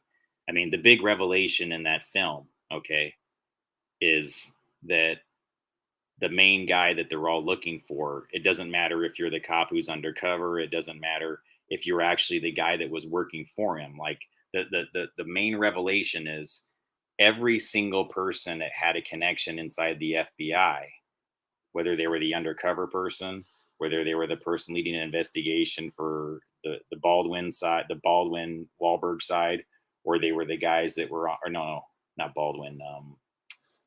Yeah, Baldwin was one of the guys that was leading an investigation, but it was Martin Sheen and Wahlberg were together, and then Alec, yeah, Alec Baldwin, and he was like another guy that was leading another team that was investigating the gangster that was played by Jack Nicholson. And what you wind up learning, and getting your spoiler, guys, what you wind up learning with The Departed is that every single one of these groups was being duped. They all had a wrong perception, but they were all chasing after the same person, and they all had the complete wrong perception of, as far as who that person was working for and who they were really an informant for. So Alec Baldwin's team, I would argue, is like who a lot of like there's a good percentage of the FBI out there that are pure-hearted, good, decent law enforcement officers, and they're working under like the wing, like similar to what Alec Baldwin's group was doing there, right? Where they're actually setting up the cameras, they're doing the investigations, and what I would argue is that they're getting placed into virtual case files. They're literally being placed into actor-led scenarios that are made hyper-realistic for them to buy into, because when they go look up records on these people, things match up. They've got social security numbers. They have identities. Why would they not believe it? But yet there must be a part of this the wing of the FBI that feels intuitively like something just doesn't seem right here. It's not. When Harvest 91 happened in Vegas, it's a classic example of this. That was a case of them fucking with you. That's a virtual case file made into a hyper realistic, broadly known global case. Fake character, fake name, fake ID. Actor plays the different parts. Turned into a hyper realistic scenario that everybody wound up believing. Did real deaths occur? Yeah. But probably not the ones that you thought. People got disappeared with the ones that were broadcast on the news. The real deaths were sacrifices. They happened in the basement, and all the cover you heard up above was like to conceal the gunshots down below. Those people, you're never going to hear their names.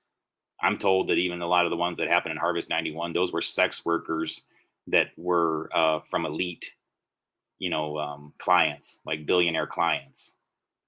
And that was like a cleanup operation because they know things. And so when they're done with them, after they've used them for however many years or months or whatever the cycle is for how long they use a sex worker or a sex slave, they sacrifice them. And the word is that what happened at Harvest 91 was like they corralled a whole bunch of these ladies into the basement at some place or whatever, or somewhere nearby. And while you heard all the gunshots and the show was put on up above, there was a whole bunch of people that were in that industry that were sacrificed, and they're never going to hear their names. And who's going to look into it?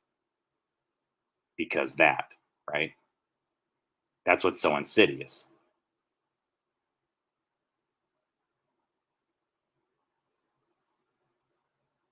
And they do things like this because that's part of how they do things. It's like to do something that's ritualistic, to do something right in front of everybody that, look, yeah, something happened. It's just not what y'all thought it was. And rinse, repeat over and over again. Every fucking news story that you get, it's in the news cycle, it's a notorious trial, all of it. It's just there to get you to focus and concentrate on it. And that's a bioenergetic manipulation. But like this whole thing with The Departed, like right down to the guy that like Matt Damon's character is like the insider at the FBI who's raised in the mafia. And so he winds up being loyal to the mafia once he gets to a high level position. He is even clueless as to how connected his boss is, the gangster. He doesn't even know. He thinks foolishly the whole time that he needs to protect Jack Nicholson. And in all actuality, Jack Nicholson practically is the FBI. He's running things. He's pulling the strings. When you really look into it, he was being protected. And nearly everybody had a false impression of what he was doing. And everybody was incentivized to steer the investigation off into La La Land if you ever got close to the real guy doing it, who was a paid informant by the FBI. Jack Nicholson, a paid informant.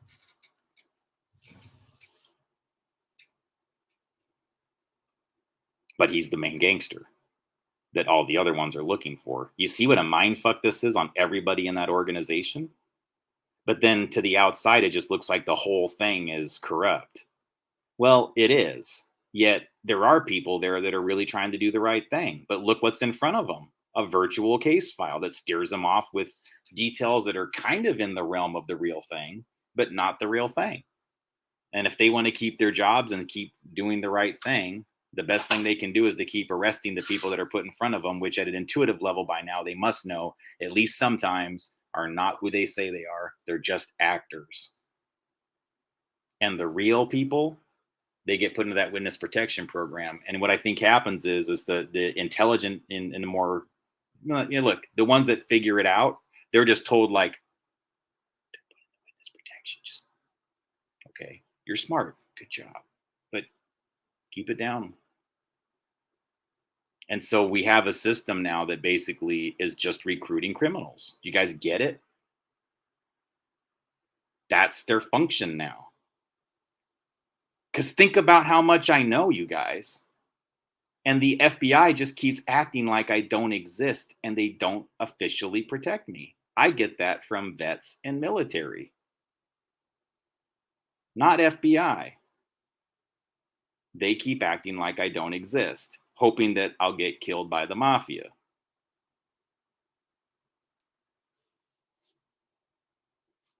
I'm not going to be.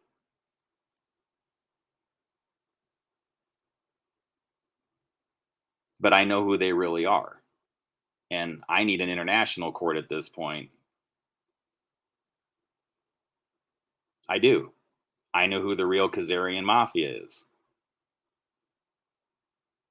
I need an international court. I'm being denied access in the United States.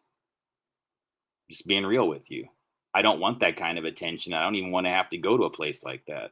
But that's where I'm at. That's how serious the information that I'm dealing with now is. Because once you get past all of this effery, now you've got people that cover up and conceal child abuse networks and human trafficking. Fact. You can't say that I'm exaggerating or lying. James J. Pettigrew, Catherine Warma. James J. Pettigrew, Catherine Warma. Penny Diane Pettigrew, Cruz. Rudy Rodolfo Cruz. Joaquin Joe Cruz. You all have to be held accountable for these things. 2, we're a family. This person was in our family. I want to know why all these people that are in intelligence infrastructure and high-level positions for all these years don't seem to know where this elite child molester went, even though they had his fucking address.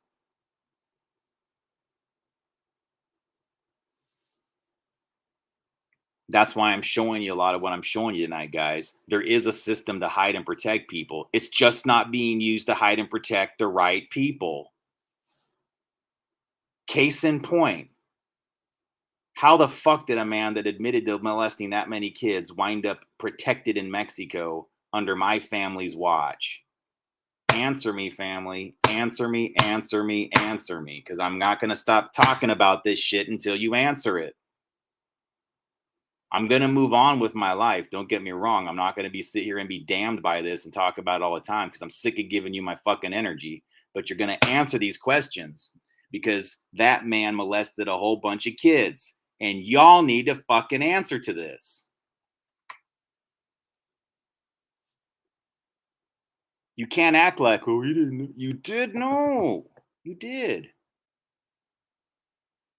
So something's being covered up at a deeper level. There's an ecosystem of cover-up. There is an ecosystem of cover-up. There is an ecosystem of cover-up in the United States that involves insiders at the Department of Justice. My family has connections to them, and I am being denied justice.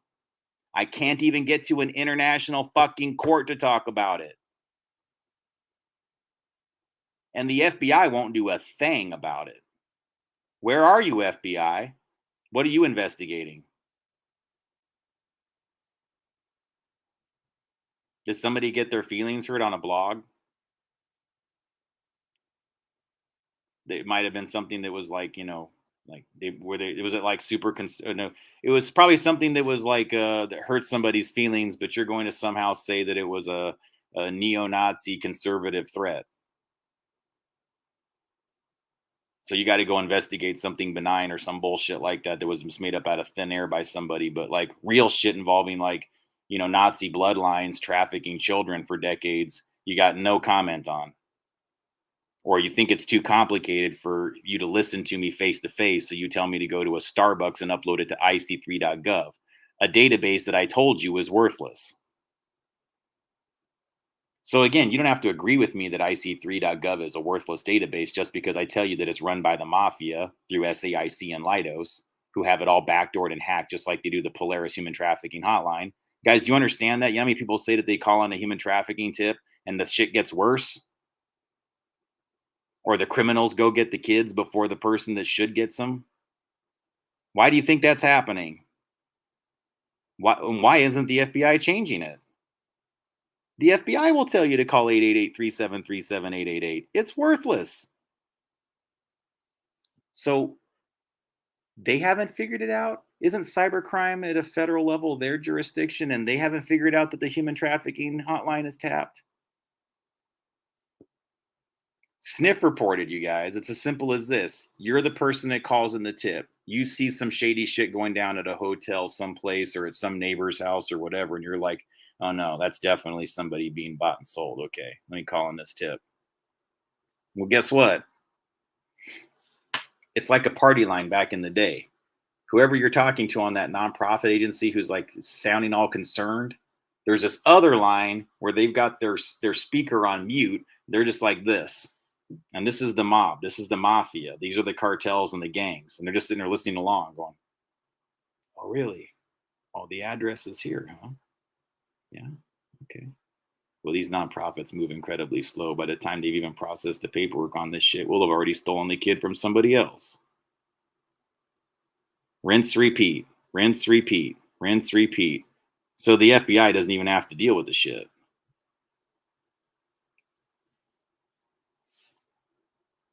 Don't you think it's obscene that like that gets handed off to a nonprofit agency? That the FBI doesn't answer the calls themselves when you call 888-373-7888, that you're not actually getting a law enforcement agency to call on your tip to? You're talking to a nonprofit called Polaris that took money from Harvey Weinstein to run. I repeat, when you call the human trafficking hotline that the FBI refers you to on their own website, 888-373-7888,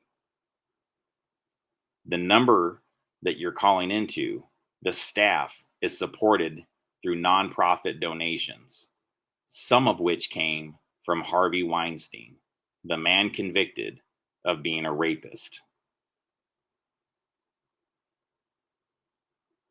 And my guess is if you were to scroll through the list that they no longer publish, but I still have a copy of, you'll find more people like him on there because they're paying for access to the data.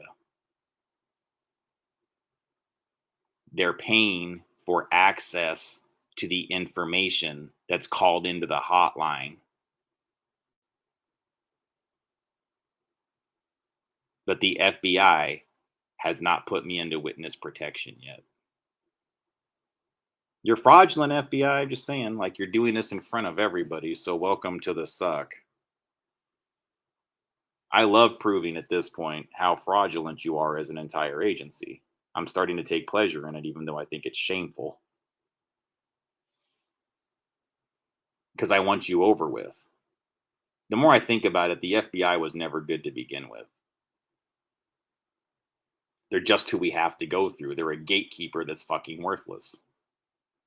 They don't actually solve any problems. They really don't.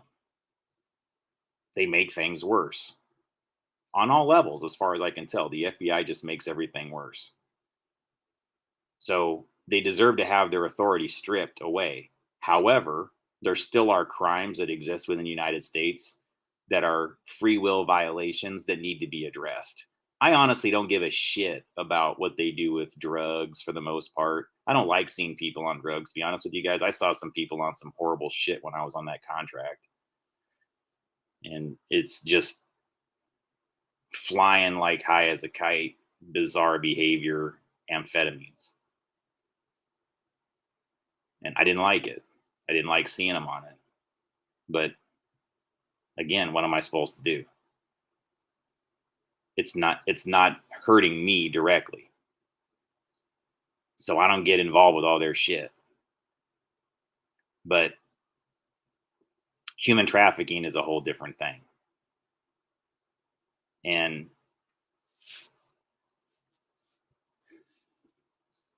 I'm just thinking about this whole thing involving like what goes on like that deep cover film involving the DEA agent who basically just learns that the system is so fucked that once you get to their level, what are you supposed to do?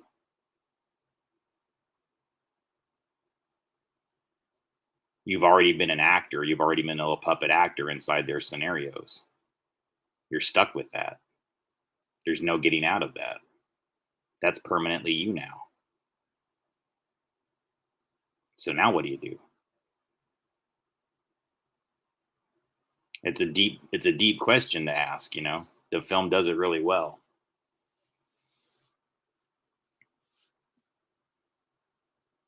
I didn't want to get into this topic tonight, guys. I'm really wanting to get into the energetics things, and for some strange reason, I'm just struggling with doing it.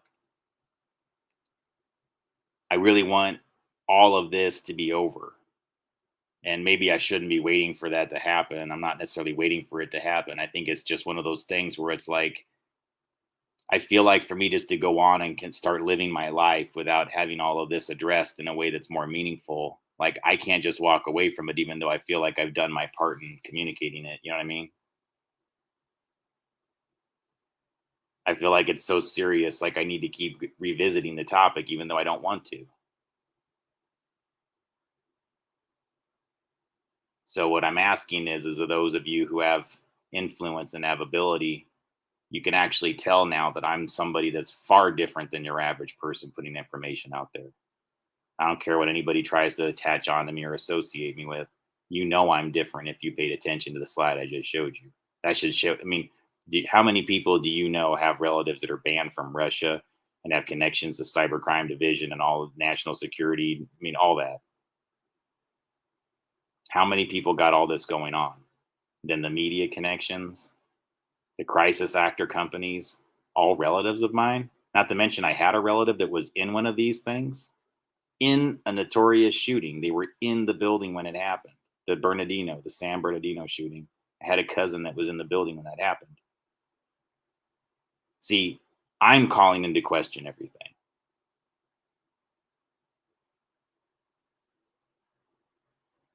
But obviously, the FBI, as we know it, is involved with this ecosystem. It's not like it's just the family. The family is just one piece of a larger ecosystem. And they're recruiting criminals and forming them into forming them into a much larger family, a mafia.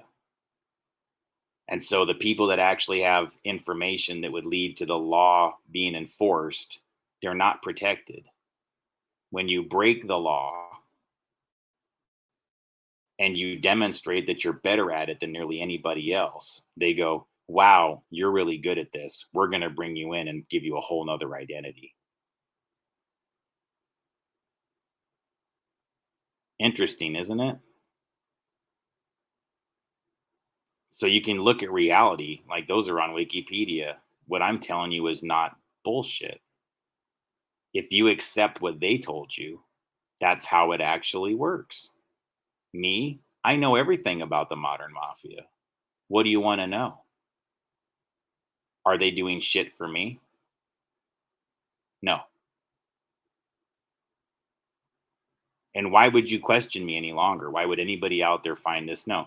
The whole point of even me only having 10 viewers right now is trying to convince me that this is all somehow organic, even though I've been going at this for 7 years. No, we all know more people would be interested in this. I'm being hidden, not in a good way. This is very relevant, and it's going to find its day.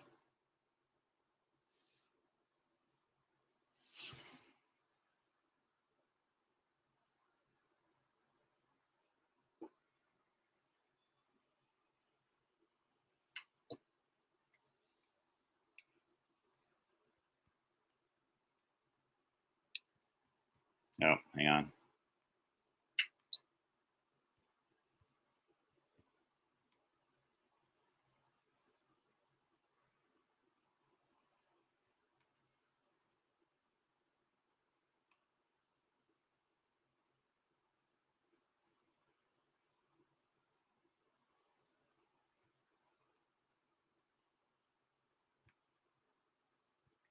All right. Sorry, I'm just getting a another slide going here.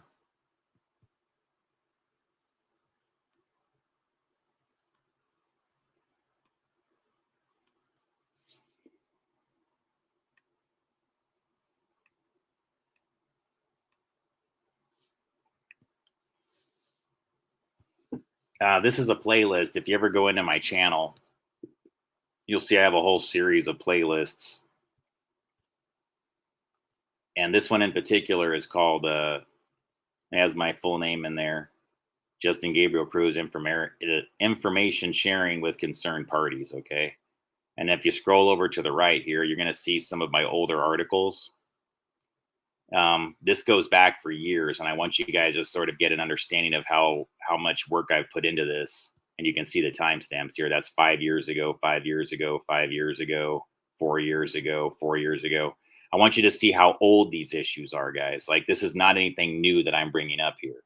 And the reason why I'm doing that is because this is like, I feel like we're being groomed into accepting shit. And I refuse to accept it. I absolutely refuse to accept that this is all normal. Okay. And the information that you'll find in this playlist and these articles do not take very long to get through. You'll notice they're the first 3 or 5 minutes, 13 minutes, 7 minutes. These aren't really long articles. Okay. And they're very dense with information, lots of specific information about the companies specifically that are behind the rigging of our information routes. And in particular, you'll find one here that says reporting child trafficking to the FBI hotline is it truly entrusted to a third party. And then I have one that gets deeper into my aunt being blacklisted from Russia, things involving the Finders, Westinghouse, the Roman Seleznev case, the people that are the actors behind the crisis acting companies, cults like the Love family, things involving face swap technology and modern psyops. I have things involving like the Clintons and the wineries, and again, things involving some of the abuse networks that go on in some of the wineries. Nike missile silos that are repurposed, and other types of missile silo programs that are repurposed. I've done articles where I show you entire, like, dozens or even hundreds sometimes of these locations where the missile silos are, and there's underground facilities where people can be stored or taken for good or bad reasons. Nazi breeding programs in Bothell, Washington. This is exactly the neighborhood that my grandfather, James J. Pettigrew, molested all the children in. There's even maps of the neighborhood where the victims were. I can show you some of the cryptograms and ciphers that were used in the neighborhood to communicate the trafficking activities. But again, guys, the FBI still, with all of this up here publicly, with me even volunteering to go in their office, still just keeps going like, whatever. So anyways, guys, this also involves a cold case murder that happened like 3 blocks away from where my grandfather was molesting all the children in the neighborhood. And it was right after that girl got murdered in that neighborhood that my grandfather suddenly disappeared and went to Mexico. And again, guys, they're still not interested. They're still not talking to me. They're still not protecting me. They still act like I don't fucking exist. Guys, this is our system. So you got to understand fully the problem because to get to the solution, some weird shit's going to have to go on in this country, and it's happening. So part of what I do is just communicate to you why it's going to happen the way it's going to happen.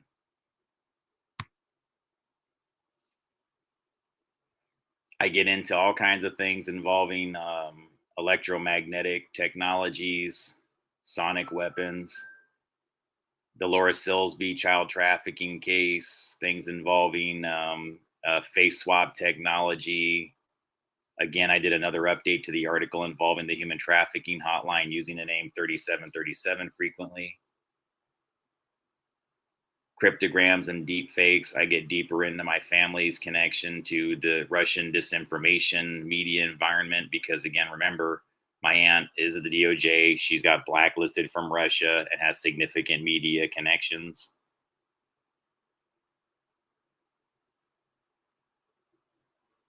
Just lots of things in here that show you things involving human trafficking, rat lines, routes, neighborhoods that are used. I mean, guys, it's kind of sad to me that I've gone this many years now, and it's weird, guys. Like, don't you think that with information as specific as that I have, that it would have justified a formal review, like a formal interview with like an FBI agent if they actually cared? But what you're going to learn, guys, is that that's not really the role they're playing, is to enforce the law in America, and that they consider national security to be that their main focus. They don't even mention law enforcement. They don't even consider themselves a law enforcement agency. They consider themselves enforcers of national security. When you change your charter from being a law enforcement agency to being a national security agency, well, what does that really mean? You're doing what the NSA is doing. You're no longer enforcing the law. You're just surveillancing. You're securing, which means that all their efforts, everything that they do, is really sweeping and surveillancing in an effort to manage the cartels, manage the gangs, manage the crime. They're not solving it. And again, guys, I could care less about crimes that don't involve the manipulation of people's free will. So if you don't kidnap children, if you don't harm people, you don't kidnap them and shit like that, I don't really care what you're doing. I don't care if you cheat on your taxes, or you transferred some money to somebody you shouldn't have, or some shit like that, or money laundering crap. I mean, I don't really care that much overall. I don't care if you bought guns and drugs either. It's none of my business. But when you buy people or you exploit children, it's every human being's business, and it's every human being's responsibility to say something or do something. That's my belief. It's all of our responsibility to say something and do something when we're confronted with information like that. So it's especially challenging for me because these are crisis actors that I frequently get surrounded by.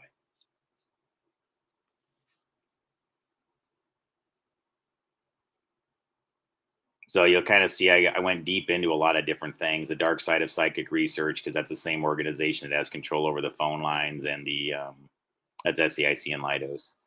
And then I put a whole bunch of my energetics information in here because it's just really relevant for people to sort of understand, involving why all these things are happening, what the currency is once you get past the monetary system that we exist in.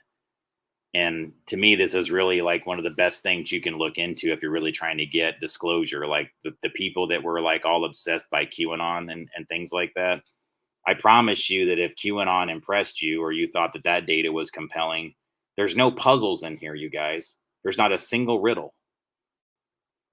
This is me putting information, dense, rich information, in clip after clip after clip. And I've been doing this for years. You'll see some of these clips are over 5 years old. And it all helps you understand why we're in the situation we're in America right now, and how it extends beyond this. And the sad part is, you'll see me giving warnings that we were going to wind up in the exact place that we're in today, in these clips from 5 fucking years ago.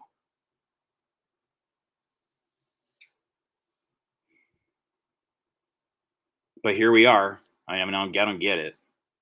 I really don't get it.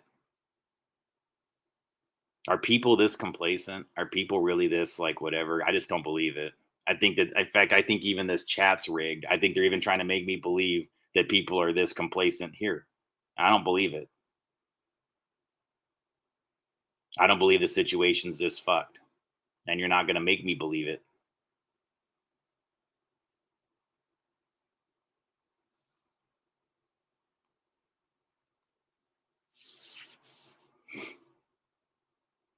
So guys, like, I didn't mean to get like, I was really trying to talk about the FX thing again. Why I wind up back in this topic, I guess it's just because of the same reason. It's not resolved. It needs to get resolved. This all needs to be ending now. And if my information's taken seriously and it's addressed and it's appropriately addressed by this country, which it's not being. And by the way, guys, United States of America law enforcement, I'm going to remind you, and even my military partners, we're reaching a point now where the crimes of this mafia within America are extending so far globally that you not holding them accountable inside America and making an example out of that is actually going to actually cause something to happen here in America that you're not going to like because you're neglecting something. It's going to cause it. I'm not, it's not like a threat. I'm explaining to you guys that your jurisdiction only goes so far when you deny justice to people that, like, what I'm telling you is like, this is a mafia that has done international child trafficking. So you can't any longer just sit there and act like you're handling it all internally. No, this is international now. There's people from other countries are going to be start going like, hello, American FBI, what are you doing with this guy's information? Hello, hello. He obviously knows something. Hello. What the fuck, FBI? Why is this guy still hanging out in budget hotels and being tormented?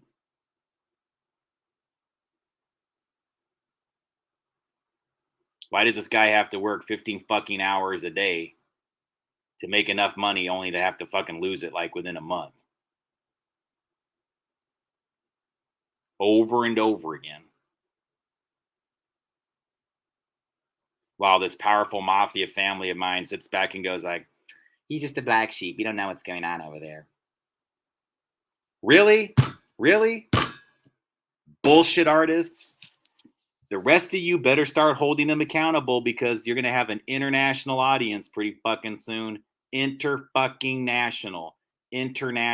They're going to be knocking on your doors. They're going to be asking you questions. They're going to be wondering why you ignored me for the last 5 years. All of you, family, you all ignored me.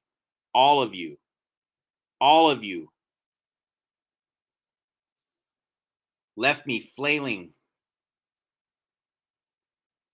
How would you like a child molester to circle you on their goddamn bicycle and tell you that they get away with it and that they're from a whole bunch of networks of people that do it?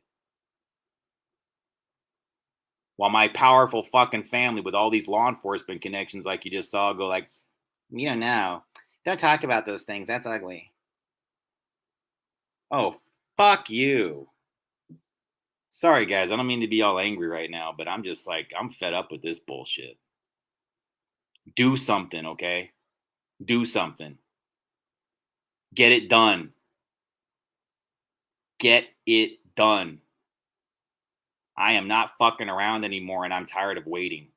I'm saying this to both people that I'm happy with, my partners in this shit, that do things from the sidelines. We're all cool, and I love you, and I definitely respect you and everything like that, but enough is enough. The day has come where we've got enough to really say, like, what the fuck, and start knocking on these people's doors. And if the FBI won't do it, we have the right to start doing this as independent journalists that have more focus and more audience. Where the fuck are you, independent journalists? Why aren't you going with me to knock on the doors and learn more about this information? Why aren't you giving me more of an audience? I should have more than 2,000 fucking subscribers when I know about this information. Should I not? Where are you? Where are the Timcasts? Where are the Infowars? Where are the TYTs and the Hills and all these other alternative media outlets? They don't give a shit, do they? It's not the MSM. It's not just the MSM guys. It's not just ABC, CBS, and Fox. It's nearly every fucking outlet that gets any number of meaningful subscribers on YouTube also. all hiding this shit. The same shit about the same people, all being hidden and revealed. Concealed, excuse me. So where are you? Where are all of you? And it's no offense. I generally only get offers to speak in venues that have less subscribers or about the same. So it's usually people that are in the same status as me that are going to only be seen by people that are in the same status as me. So we're all being managed by the wizard behind the curtain. And it's bullshit because I know for a fact that this isn't the kind of information people just sit on and ignore. This is SAIC Lidos. This is the family's backdoor rigging of networks, making sure that my shit doesn't get seen by people. And that's not that effective anymore, family.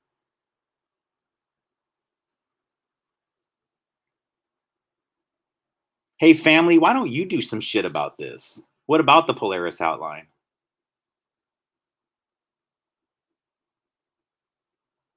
No, nobody ever knows anything.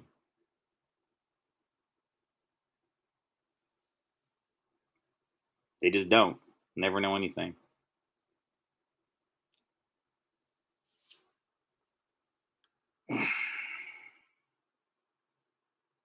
So, those of you who understand clearly the effery that exists in this country now, what are we going to do now that you know what I really am?